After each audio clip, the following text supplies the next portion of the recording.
இது ஈவினிங் டைமில் ஸ்நாக்ஸாகவும் செஞ்சு கொடுக்கலாம், இல்லை டின்னருக்கு சைட் டிஷ்ஷாகவும் செஞ்சு கொடுக்கலாம். எல்லாத்துக்குமே ரொம்ப மேட்ச் ஆகும். இப்போ ஒரு பேன் வச்சுக்கலாம். 1.5 டேபிள் ஸ்பூன் அளவுக்கு எண்ணெய் சேர்த்துடலாம். எண்ணெய் சூடானதும் 6 கிராம்பு, ஒரு அன்னாச்சி பூ, ஒரு ஏலக்காய், சின்னதாக 2 பட்டை துண்டு, 2 பெரிய வெங்காயம் எடுத்து நல்லா கண்ணாடி போல மெலிசா கட் பண்ணி வச்சிருக்கேன். கூடவே ஒரு 5 பல்லு பூண்டு எடுத்து பொடியை நறுக்கியிருக்கேன். ஒரு துண்டு இஞ்சி எடுத்து பொடியை நறுக்கியிருக்கேன். இப்போ இது 3 சேர்த்து நல்லா வதக்கி எடுத்துக்கோங்கம்மா. பாருங்க, வெங்காயம் வந்து இந்த அளவுக்கு நல்லா வதங்கி வரணும். மசாலா சேர்த்துக்கலாம். சோம்புத்தூள் 1/2 டீஸ்பூன் அளவுக்கு சேர்த்துடலாம். மஞ்சத்தூள் 3 சிட்டிக்கு அளவு சேர்த்துடலாம். ஜீரகத்தூள் 1/4 டீஸ்பூன், 1.5 டீஸ்பூன் அளவுக்கு மல்லித்தூள், 1 டேபிள் ஸ்பூன் அளவுக்கு காஷ்மீர் மிளகாய் தூள், கூடவே 1/4 டீஸ்பூன் அளவுக்கு கரம் மசாலா சேர்த்துடலாம். மிளகாய் தூள் வாசனை போற அளவுக்கு நல்லா பரட்டி எடுத்துருங்க. 3 டேபிள் ஸ்பூன் அளவுக்கு டொமேட்டோ சாஸ் எடுத்துருக்கேன். இதையும் சேர்த்து நல்லா பரட்டி எடுத்துருங்க. இந்த அளவுக்கு நல்லா கலந்து விட்டுட்டு நம்ம வேக வச்ச சோயா சேர்த்துட்டு கூடவே தேவையான அளவு உப்பு சேர்த்துடலாம். இதெல்லாம் சேர்த்து நல்லா கலந்து விட்டுருங்க.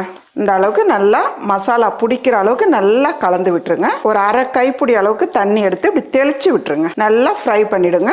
பாருங்க, இந்த அளவுக்கு நல்லா ஃப்ரை ஆயிடணும். 1/4 டீஸ்பூன் அளவுக்கு பெப்பர், 3 பச்சை மிளகாய் 4 கட் பண்ணியிருக்கேன். இது வெறும் வாசனைக்காக தான். கூடவே ஒரு கொத்து கருவேப்பிலை. அவ்வளோதாம்மா, நல்ல ஒரு டேஸ்டான ரொம்ப ரொம்ப ஈஸியான சோயா ஃப்ரை ரெடி.